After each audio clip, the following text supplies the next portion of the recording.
नमस्ते मित्रों, अपनी क्लासेस में आपका स्वागत है। हर विषय पर गहराई से अध्ययन करने के लिए चैनल लाइक, सब्सक्राइब और शेयर करें और वीडियो के अंत तक जुड़े रहें। धन्यवाद। नमस्कार मित्रों, अपनी आयुर्वेद क्लासेज में आप सबका स्वागत है।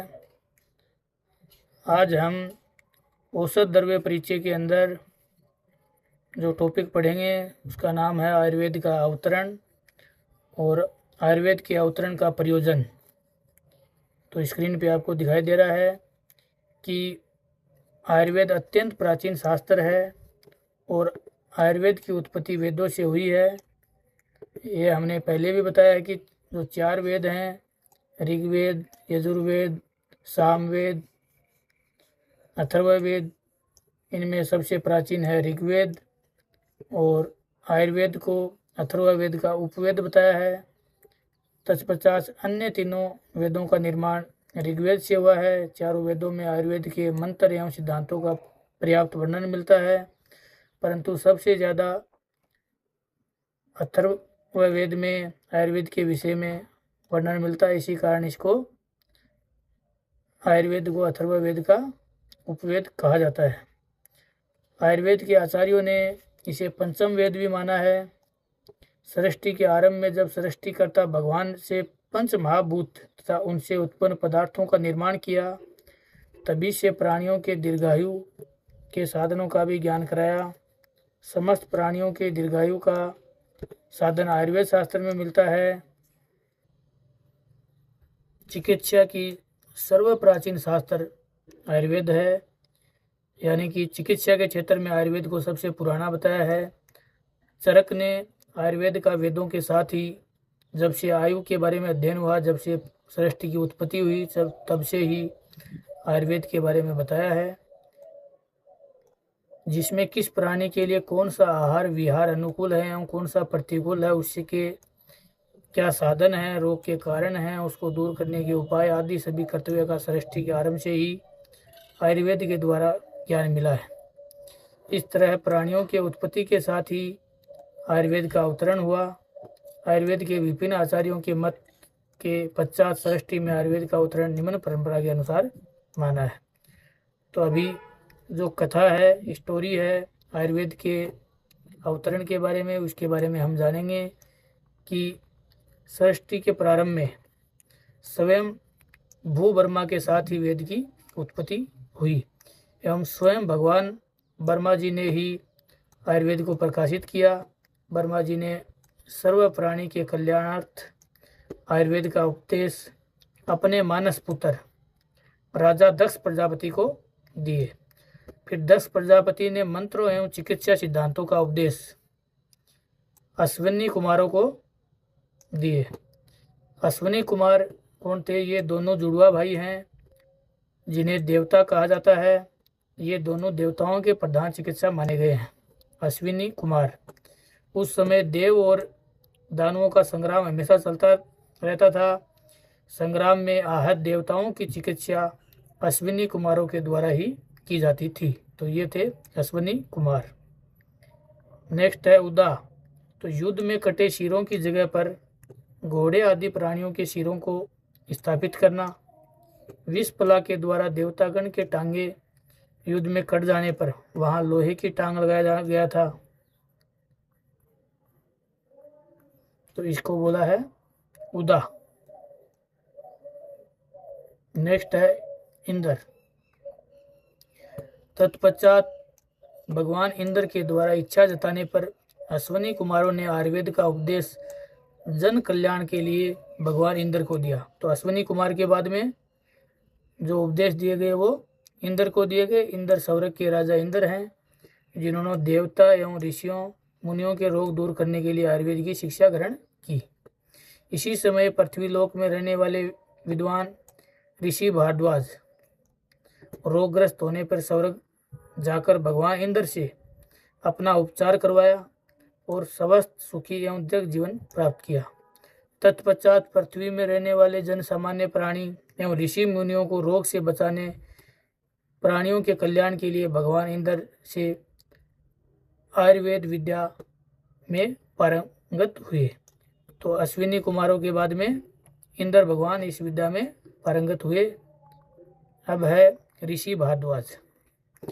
तो जैसे ही त्रेता युग के प्रारंभ के श्रेष्ठ ऋषियों में ऋषि भारद्वाज थे। उन्होंने इंद्र से आयुर्वेद के उपदेश की ग्रहण कर प्राणियों के कल्याण के लिए उसका प्रयोग पृथ्वी लोक में करना प्रारंभ किया। तत्कालीन ऋषियों में उसका प्रचार किया। ऋषि भारद्वाज अपने शिष्य हैं जो पुनर्वसु, आत्रेय एंड धन्वंतरी, ये 3 शिष्य थे। इनको आदि को आयुर्वेद का उपदेश देकर आयुर्वेद विज्ञान में पारंगत किया। तो ऋषि भारद्वाज ने इसका प्रचार अपने शिष्यों में किया। अब फर्स्ट शिष्य है पुनर्वसु आत्रेय।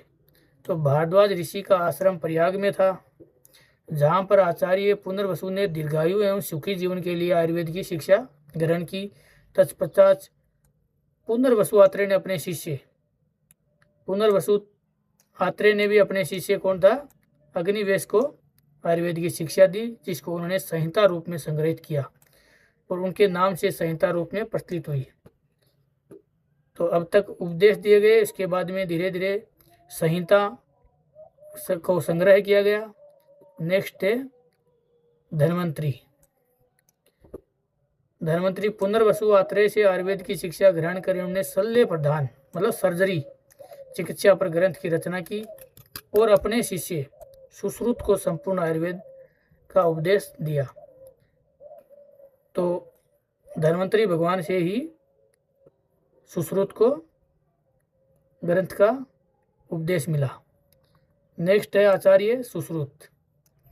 तो आचार्य धन्वंतरी के शिष्य थे ये, जिन्होंने आयुर्वेद शल्य प्रधान चिकित्सा यानी सर्जरी को पंक्तिबद्ध कर सुश्रुत संहिता का निर्माण किया। वर्तमान में सभी उपलब्ध शल्य शालक्य संहिताओं में प्रधान संहिता है सुश्रुत। तो इसी प्रकार से देखो ये सुश्रुत संहिता का निर्माण हुआ। पहले उपदेश दिए गए, उसके बाद में इनको संग्रह किया गया, फिर धन्वंतरी भगवान ने जो लास्ट में ग्रंथ की रचना की और उपदेश दिया, उसी के आधार पे आचार्य सुश्रुत ने सुश्रुत संहिता लिखी और ये आचार्य धन्वंतरी के शिष्य थे। तो एक इतिहास तो ये हो गया। अभी है आचार्य चरक। तो आचार्य अग्निवेश के द्वारा लिखी गई संहिता का प्रति संस्कार किए। जो आचार्य अग्निवेश थे, जो यहाँ पे दिया हुआ है कि जो पुनर्वसु आत्रेय के शिष्य थे आचार्य अग्निवेश, इन्होंने कि जो अग्निवेश के द्वारा लिखी गई संहिता का चरक ने प्रति संस्कार किए, अधूरे विषयों को पूरा किया, तो उसको मतलब आगे बढ़ाया। जो अग्निवेश ने लिखी थी उसी को आचार्य चरक ने आगे बढ़ाया और जो वर्तमान में आयुर्वेद के काय चिकित्सा के प्रधान ग्रंथ के रूप में प्रचलित है। तो आचार्य चरक ने जो ग्रंथ लिखा ये काय चिकित्सा पे है और आचार्य सुश्रुत ने लिखा ये सुश्रुत संहिता है, ये शल्य चिकित्सा है। इस तरह ब्रह्मा जी के द्वारा वेदों से प्रचारित आयुर्वेद शास्त्र का उपदेश होना देना। तो ये ब्रह्मा जी से स्टार्ट हुआ और ब्रह्मा जी से स्टार्ट होके चरक और सुश्रुत के पास तक पहुंचा। इसी प्रकार से ये है आयुर्वेद का अवतरण। अभी हम एक संक्षिप्त में जान लेते हैं। ब्रह्मा जी ने दक्ष प्रजापति को, ब्रह्मा जी के जो पुत्र थे उनको दिया। इन्होंने अपना उपदेश अश्विनी कुमारों जो 2 भाई थे उनको दिया। देवता और उपदेश देते थे ये। उनके बाद भगवान इंद्र के पास ये ज्ञान पहुंचा। भगवान इंद्र ने ऋषि भारद्वाज के अपना उपदेश दिए और इसके बाद में ऋषि भारद्वाज ने अपने 3 शिष्य धन्वंतरी, पुनर्वसु और काश्यप ऋषि, इन तीनों को ज्ञान का ट्रांसफर किया। और सुश्रुत अग्निवेश का अपने शिष्यों को उपदेशित करना। आचार्य पुनर्वसु के ग्रंथों को आगे चलकर कई आचार्यों ने प्रतिसंस्कृत मतलब उसमें जोड़ना, जिनमें आचार्य चरक सुश्रुत प्रमुख हैं। बाद में ये संहिता को सरल और सुबोध बनाया गया। इस प्रकार ब्रह्मा जी से लेकर आयुर्वेद शास्त्र आज भी संसार में फल फूल रहा है। प्राचीन काल में आयुर्वेद की शिक्षा गुरु शिष्य परंपरा के द्वारा प्राप्त की जाती थी। तो ये है आयुर्वेद का अवतरण। अब हम जानेंगे आयुर्वेद का इतिहास। तो भारतीय पौराणिक इतिहास के अनुसार सर्वप्रथम वर्मा ने आयुर्वेद विषय के ज्ञान दक्ष प्रजापति को प्रदान किया। फिर दक्ष प्रजापति ने अश्विनी कुमारों को और अश्विनी कुमारों ने ये ज्ञान इंद्र को प्रदान किया। इसके बाद आयुर्वेद के प्रतिपादकों के विषय में विभिन्न ग्रंथों में मतभेद पाया गया। सुश्रुत संहिता के अनुसार इंद्र ने यह ज्ञान भगवान धन्वंतरी को प्रदान किया। भगवान धन्वंतरी से इस ज्ञान को दिवोदास ने प्राप्त किया और उन्हें यह विज्ञान सुश्रुत, औपधेनव और पोष कलावत, गोपुरक्षित और भेल को प्रदान किया।